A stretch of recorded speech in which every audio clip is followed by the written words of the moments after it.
నమస్తే గురుగారు. గురుగారు, ఒక చిన్న అనుమానం ఉంది గురుగారు. మంచి చెడుల గురించి మీరు ఇంత చక్కగా చెప్తున్నారు, మీరు చాలా చక్కగా వివరిస్తున్నారు కూడా. అలాంటిది నాకు ఒక చిన్న డౌట్. అత్యంత మేధో సంపన్నుడు, గాయత్రి మంత్ర సృష్టికర్త విశ్వామిత్రుడు ఆ రోజు మేనకకు ఎందుకు దాసోహమయ్యారు గురుగారు? అసలు ఒకటి కాదు, 2 రోజులు కాదు, ఆయన చేస్తుంది తప్పని తెలిసిన 10 ఏళ్ల పాటు అలాగే వెళ్ళిపోయారు కదా. ఆయన ఏం మెసేజ్ ఇచ్చారు? అంత మేధో సంపన్నుడైన విశ్వామిత్రుడు సమాజానికి ఏం మెసేజ్ ఇచ్చారంటారు మేనక ద్వారా? ఏమండి, ఎవడైనా సాధన చేస్తున్నప్పుడు ఎక్కడో చోట బుట్టలో పడతాడు. ఆయన బుట్టలో పడింది గుర్తుపెడుతూనే ఆయన బ్రహ్మర్షి స్థాయికి వెళ్ళాడనే విషయం మనం మర్చిపోకూడదు. ఇప్పుడు నేను ఏదో ఉద్యోగం చేస్తున్నాను, మంచి సమయంలో ఏదో ఒక టేబుల్ ఏదో బంగారం ముద్ద 10 సార్లు చూపించారు. ఒకసారి టెంప్ట్ అవ్వం, రెండోసారి టెంప్ట్ అవ్వం, మూడోసారి బంగారం ముద్ద కనబడితే ఏమో అటు పెడతామేమో. ఎంత గొప్పవాడైనా పడకుండా ఉంటాడో, కలియుగ మానవులు కదా మనం. అలాంటిది ఆ మహానుభావుడు అంత తపస్సు చేస్తున్నప్పుడు ఒకసారి మేనకు వచ్చినప్పుడు మేనక రా ఆనక అనకుండా భవిష్యత్తు దృష్టిలో పెట్టుకుని ఆయన పడి ఉండొచ్చు. తర్వాత రంభ వచ్చింది, మరి రంభ దగ్గర పడలేదుగా, రాయి అయిపోయి చెప్పించాడు. కామక్రోధాదులను అదుపులో పెట్టడం అంత తేలికేం కాదు. నారదుడు అంతటి వాడు సంసారంలో పడ్డాడు. భూమి మీద ఉన్నంత వరకు కామ క్రోధ లోభ మోహ మదమాత్సర్యములు ఎంతో కొంత ఉంటాయి. కాకపోతే ఎప్పటికప్పుడు వాటిని గుర్తించి మళ్ళీ వాటిని అదుపులో పెట్టుకోవలసిందే. మాకు కోపాలు లేకుండా ఏముండవు, కానీ ఎప్పటికప్పుడు రియలైజ్ అవుతూ ఉంటాం, ఓహో ఈ కోపం వల్ల ఇంత నష్టం వస్తుంది అని.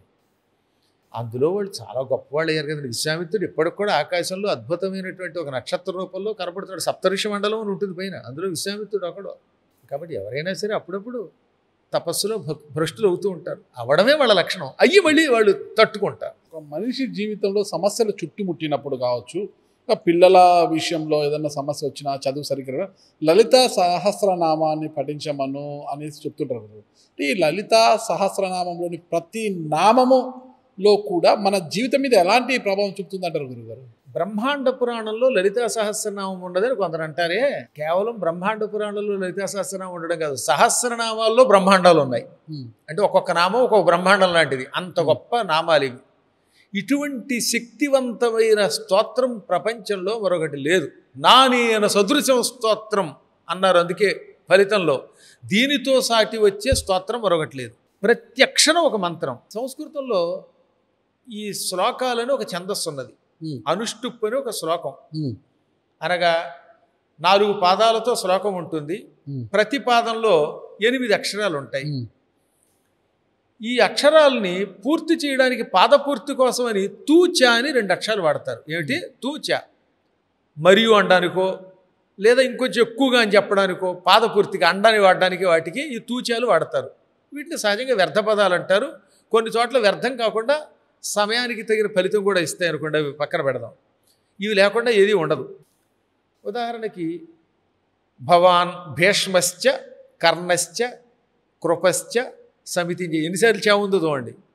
భవాన్ నీవు, భీష్ముడును, కర్ణుడును, కృపుడును, మళ్ళీ మరియు అనడానికి అనమాట. ఇంగ్లీష్లో రామ అండ్ లక్ష్మణ అన్నట్టుగా భీష్మ అండ్ కర్ణ అనడానికి ఇది వాడతారు. ఇలాంటివి చాలా ఎక్కువగా వ్యాసుడు వాడతాడు. తప్పదు, ఎందుకంటే వాడితే కానీ అవ్వవు ఆ శ్లోకాలు. దీన్ని తెలుగులోకి ఆయన అనువాదం చేస్తూ ఏదో నీవు కర్ణుడు అని రాస్తే చాలు కదా, నీవు మరియు కర్ణుడు మరియు ద్రోణుడు అని అన్నిటికీ తూకీ చాకీ కూడా అర్థం రాస్తే వాడు తూచా తప్పకుండా చేశాడు రా అన్నారు. అలా వచ్చింది తూచా తప్పకుండా అనేది. అది చేదస్తాం, అలా తెలుగులో రాయక్కర్లా. కానీ ఒక్క లలితా సహస్రనామంలో ఈ తూచాలు ఉండవు. అంటే మాట వరుస కూడా అండలే పదం వాడకుండా వాడాడు ఆయన. విష్ణు సహస్రనామం చదవండి, అందులో ఏమనుంటుంది? పోతాత్మ పరమాత్మ చ, పోతాత్మ పరమాత్మ మరియు అని ఉంటుంది. ఆ చ లేకుండా కుదరదు, చాలా చోట్ల ఉంటుంది అనమాట. ఒక్క లలితా సహస్రనామంలోనే ఒక్కడ మాట వరుసకు కూడా తూచా ఉండదు. చూడండి, శ్రీమాత శ్రీ మహారాజ్ఞి శ్రీమత్సింహాసనేశ్వరి చదగ్రకొండ సంభూత దేవకార్య సముచిత, ఇలా చివరి దాకా 181 శ్లోకములలో ఒక్క శ్లోకంలో కూడా తూచాలు ఉండవు.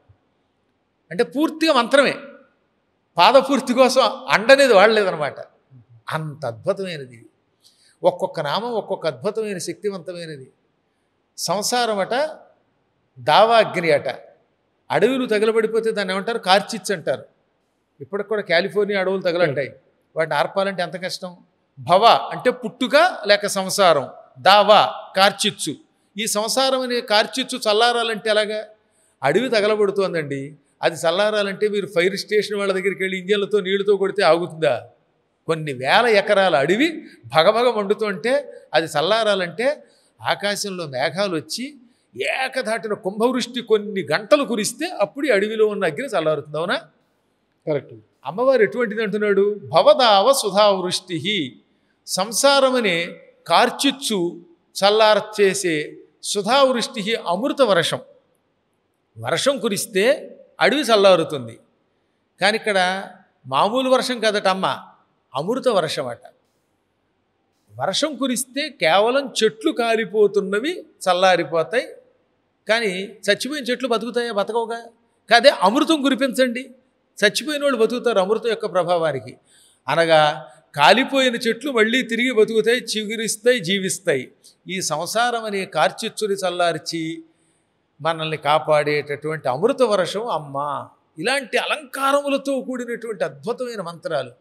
ఈ లలితా సహస్రనామ పారాయణం చేసిన వాడు అనుకున్న కోరికలు తీరుతాయి. దాని యొక్క ఉపాసనా ఫలితం నేను పొందాను. నా జీవితంలో ఇంతవరకు ఏదనుకుంటే అది సాధించానంటే అది లలితా సహస్రనామ యొక్క మహాప్రభావం. చిత్రం ఏంటంటే, నాకు కృష్ణుడు అంటే ఇష్టం, చేసే ఉపాసనేమో లలితా సహస్రనామం, ఇక్కడ పూజిస్తున్నది శివుణ్ణి, చెప్పేది కృష్ణుడి చరిత్ర భాగవతం. తద్వారా మీకు ఏమర్థమైంది? నేను అమ్మ అనుకున్నా, కృష్ణుడు అనుకున్నా, శివుడు అనుకున్నా ఒకటే.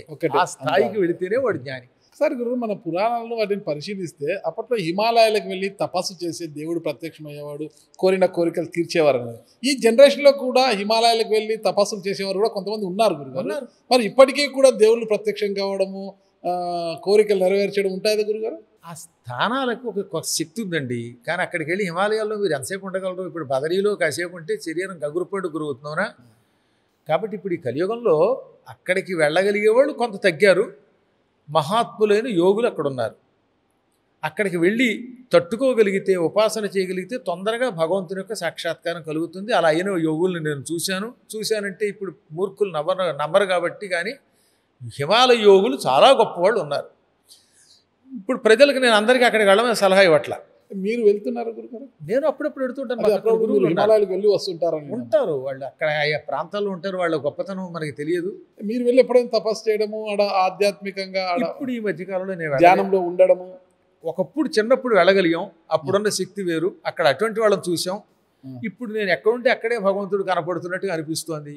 మీలాంటి మంచి పనులు చేసేవాళ్ళు అందరిలో భగవంతుడు కనపడుతున్నాడు, వేరే భగవంతుడి దగ్గరికి వెళ్ళక్కర్లేకుండా. ఎందుకని ఎన్నెన్నో ఆధ్యాత్మిక కార్యక్రమాలు ప్రసారం చేస్తున్నవారు, ప్రజలకు ఉపకారం చేస్తున్న ప్రతి వ్యక్తిలో భగవంతుడే కనపడుతున్నాడు. నాకు మా గుడి తుడిచారు, అందులో భగవంతుడు కనపడ్డాడు.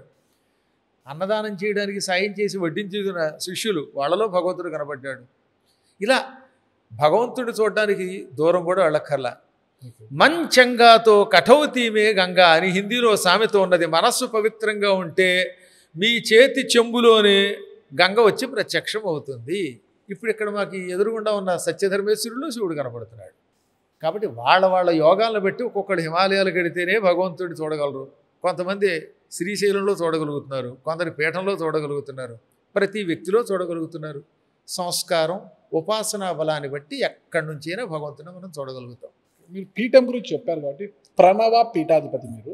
ఈ ప్రణవ పీఠం అనే ఒక సృష్టి ఎందుకు వచ్చింది అంటారు? ఎందుకు ఏర్పాటు? చిన్న ప్రణవ అనే పేరు ఓంకారం అంటే ఈ అన్ని మంత్రాలకి మూలం ఆద్యక్షరం కదా, అది ఓంకారం. ఓంకారాన్నే సంస్కృతంలో మరో పేరుతో ప్రణవం అని పిలుస్తాం. చిన్నప్పటి నుంచి ప్రణవం అంటే చాలా ఇష్టం. పీఠం పెట్టాలనే కోరిక నాకేం లేదండి, నా అంతటి నేనే తరించాలనుకునేవాడిని. మా నాన్నగారి కోరిక, నీ వల్ల 10 మందికి ఉపయోగం జరగాలి అని. అయినా కూడా స్థాపించాలని పూర్తిగా అనుకోలేదు. కానీ ఒక రోజున ఏకకాలంలో ఇద్దరు కనబడ్డారు నాకు. 2008వ సంవత్సరంలో, తర్వాత 2001లో, 1992లో, 83 ఈ 4 సార్లు నేను పుట్టపర్తి వెళ్ళాను. మొదటేమో 87, తర్వాత 98, 2001, ఆ తర్వాత 2008. నువ్వు ఒక పీఠ స్థాపన చేస్తున్నావు అన్నారు ఆయన. ఎవరు? సాయిబాబా గారు. సాయిబాబా, పుట్టపర్తి సత్యసాయిబాబా వారు. ఇంకా మహానుభావులు గణపతి సచ్చిదానంద స్వామి వారి గురించి తెలియదు ఉంది. మీరు ఇప్పుడు కావాలంటే ఎప్పుడైనా ఆయన చూడవచ్చు, మైసూరు పీఠాధిపతి. వారి దగ్గరికి వెళ్ళాను. ఆయన ఇదే మాట అన్నారు. అన్నారు కదా అని ప్రణవపీఠం అనేది ఒకటి ఇంట్లో పెట్టి పవర్పేటలో మా ఇల్లు ఉంది. ఇప్పుడు ఆ పీఠం ఇంకా ఉంది అక్కడ. మొదట్లో పవర్పేటలో మా ఇంట్లోనే చిన్న చిన్న విగ్రహాలు పెట్టుకుని శ్రీచక్రం పెట్టుకుని ఉపాసన చేసుకుంటున్నాను. 2008వ సంవత్సరంలో ఇప్పుడు మీరు ఇక్కడికి వచ్చిన ఈ పెద్ద పీఠం వచ్చింది. అది ఎలా వచ్చిందో చెప్పాలి క్లుప్తంగా. 2008లో పుట్టపర్తిలో స్వామివారికి సహస్ర చంద్ర దర్శనం చేయించారు. అక్కడ అన్ని రకాల పీఠాధిపతులు, మా గణపతి సిద్ధానంద స్వామి వారు కూడా అక్కడికి వచ్చారు. నా చేత అక్కడ ఒక రోజున ప్రహ్లాద్ చరిత్ర చెప్పించారు. యూట్యూబ్లో రేడియో సాయి అనే పేరు కొట్టి 2008 నవంబర్ 12 అని కొడితే అందులో నా ప్రవచనం వస్తుంది. పుట్టపర్తిలో చెప్పిన ప్రవచనం. ఆ ప్రహ్లాద్ చరిత్ర అయ్యాక ఒక గొలుసు ఇచ్చి వచ్చేస్తోంది పూర్తిగా అమ్మ మీ ఇంట్లోకి అన్నారు. అక్కడి నుంచి వచ్చానో లేదో మా స్వామివారు గణపతి సత్యానంద స్వామి వారు ఒక స్ఫటికమాల సృష్టించి వెళ్ళో వేసి పూర్తి చెయ్యి అన్నారు. ఆ తర్వాత ఈ స్థలం అంతా అప్పటికే కొన్నాం. ఇప్పుడు ఇందులో సగభాగమే కొన్నాం. అప్పుడు అమెరికాలో ప్రవచనాలకు వచ్చిన డబ్బు పెట్టి నా సొంత డబ్బు మళ్ళీ అప్పుడు ఎవరి దగ్గర పైసా తీసుకోలేదు. నా డబ్బుతోటే కొన్నాను. కొంటే మాత్రం గుడి కట్టాలంటే ఎలాగా? ఎలాగో భక్తులు వచ్చారు. ఎవరిని నేను ఎప్పుడు ఆ రోజుల్లో ఈ మీడియా కూడా లేదు కదా. 2000 నాటికి అసలు ఈ ప్రపంచం ఎంత డెవలప్ అవ్వలేదు. సెల్ ఫోన్లు కూడా చాలా తక్కువగా ఉండేవి. వాట్సాప్ అంటే ఎవరికి తెలియదు అసలు. తర్వాత యూట్యూబ్లు లేవు. అయినా అమ్మ అనుగ్రహం, పీఠాధిపతుల యొక్క ఆశీస్సులు, ప్రజల యొక్క సహకారం, ముందు అమ్మవార్ల యొక్క గుడి వచ్చింది. క్రమక్రమంగా అయ్యి ఈ మొత్తం ఇన్ని రకాల ప్రాంగణాలు వచ్చాయి. వీటిలో అనేక యంత్రాలు ఉన్నాయి. నిత్యం ఇక్కడ ఉపాసన జరుగుతుంది. ఎంతోమందికి అనుభూతులు కలుగుతూ ఉంటాయి. రాత్రిపూట చిన్నపిల్ల రూపంలో అమ్మవారు తిరగడం ఇక్కడ భక్తులు చూశారు. అందుకే ఇక్కడికి వచ్చిన తర్వాత చాలామంది సంతానం పొందారు. వారి వారి యోగం, వారి భక్తి అనుకోండి. తర్వాత గృహాలు పొందగలిగారు. మరికొంతమంది ఉన్నారు ఉద్యోగాలు చేసుకుని రిటైర్ ఇక్కడే ఉండిపోయారు. ఇప్పుడు ఉదాహరణకు ఆ కూర్చున్న ఆయన పేరు జయకుమార్ గారు. ఆయన స్టేట్ బ్యాంక్ ఆఫ్ ఇండియాలో ఉద్యోగం చేసి రిటైర్ అయ్యి పెన్షన్ పుచ్చుకుంటున్నారు. వాళ్ళ పిల్లలు ఉద్యోగం చేసుకుంటూ హాయిగా మంచి పొజిషన్లో అమెరికాలో ఉన్నారు. అమెరికాలో ఒక కొడుకును, ఇంకో చోట ఒక కొడుకును, మొత్తం మీద ఆయన అన్నీ వదిలిపెట్టి సన్యాసి దీక్షతో చూసారు ఇక్కడే ఒక రూమ్ తీసుకుని ఉంటున్నారు పీఠంలో. ఆయన స్టేట్ బ్యాంకులో ఒక బ్రాంచ్ మేనేజర్ లెవెల్ ఉద్యోగం చేసిన వ్యక్తి అని నేను చెబితే కానీ మీకు అర్థం కాదు. ఈ పీఠంలో ఉన్న వాళ్ళలో 90% అటువంటి వాళ్ళు ఇప్పుడు మీరు వెళ్ళేటప్పుడు చూస్తారు. పార్థసారథి గారని ఆయన సర్కిల్ ఇన్స్పెక్టర్. మళ్ళీ ఎందులోనో తెలుసా? ఎక్సైజ్ డిపార్ట్మెంట్లో సర్కిల్ ఇన్స్పెక్టర్. సర్కిల్ వాళ్ళ డిపార్ట్మెంట్ ఎటువంటిది. ఆయన సన్యాస దీక్షలాగా పుచ్చుకొని ఇక్కడే ఇల్లు కట్టుకొని ఇక్కడే పీఠం దగ్గర నివసిస్తున్నారు. అలా అన్ని ప్రాంతాల నుంచి, కులంతో సంబంధం లేదు. ఆయన కులం వేరు, ఇంకొకటి కులం వేరు. అలా అన్ని రకాలైనటువంటి వాళ్ళు ఇక్కడికి వచ్చి హాయిగా ఎందుకు ఉంటున్నారంటే ఇక్కడికి ఉంటే హాయిగా హిమాలయాల్లో ఉన్నట్టుగా ఉంటుంది. ఇక్కడే కాదు, బెంగళూరులో సుబ్రహ్మణ్యం గారు అని ఒక ఆయన ఉన్నారు. ఆయన విప్రో కంపెనీని హై లెవెల్లో సిఈఓగా చేసి రిటైర్ అయిపోయారు, వదిలేసి. చాలా డెవలప్ చేశారు సుబ్రహ్మణ్యం గారు అంటే. ఆయన ఇప్పుడు మా బెంగళూరు పీఠాన్ని నిర్వహిస్తున్నారు. అక్కడ గుడి బడి పేరుతో చాలామంది మరి సుఖంగా ఉంటున్నారు. హైదరాబాద్ పీఠం అన్ని కులాల వాళ్ళు ఉన్నారు. మీరు అన్నట్టుగా కులాల కొంతమంది పెంచవచ్చు, కానీ నిజానికి ప్రజల్లో ఇప్పుడిప్పుడే భయం పట్టుకుని మనందరం ఐకమత్యంతో ఉండకపోతే ఇతర మతాల వల్ల దెబ్బతింటున్నాం అనే ఒక భయం కూడా వచ్చింది. ఐకమత్యంతో ఉంటున్నారు. అప్పుడప్పుడు మధ్య మధ్యలో గిల్లుతాడు ఎవడో, నువ్వు ఆ కులం వాడి, నువ్వు ఈ కులం వాడి అని తోకలను బట్టి వాళ్ళు అతీతంగా ఉండి సుఖంగా ఉంటున్నారు. ప్రణవపీఠము దిశానిర్దేశం చేస్తున్నది. ఈ ప్రణవపీఠానికి మహాత్ములు వచ్చారు. గణపతి సత్యానంద స్వామి వారు వచ్చారు. విశ్వయోగి విశ్వం గారిని గుంటూరులో ఉంటారు, వారు వచ్చారు. కుర్తాళం పీఠాధిపతి చాలా పెద్దవారు ఉన్నారు, ప్రసాదరాయ కులపతి గారు. ఆ రోజుల్లో మాకు, ఇప్పుడేమో సిద్ధేశ్వరానంద భారత స్వామి వారు, వారు వచ్చారు. ఇంకా మహానుభావులైన అవధానులు ఎంతమంది వచ్చారో లెక్కలేదు. సహస్రావధానులు, అష్టావధానులు, ఒకరేమిటి చాలామంది ఈ ప్రాంతానికి వచ్చారు. మీరు ప్రవచనాలు చెప్తుంటారు కదా గురుగారు. ప్రవచనం అంటే మంచి మాట, అంతే కదా గురుగారు? అంతే, అది మంచి మాట. మరి ఈ ప్రవచనాలు అంటే ఇక్కడికి వచ్చిన వారికి ఇతర ప్రాంతాలకు ఒకవేళ మీకు ఫీజులు చెల్లించి ఎక్కడైనా రమ్మంటే అక్కడికి వెళ్ళి వాళ్ళ ప్రాంతాలకు ప్రవచనం చెప్పి వస్తుంటారు.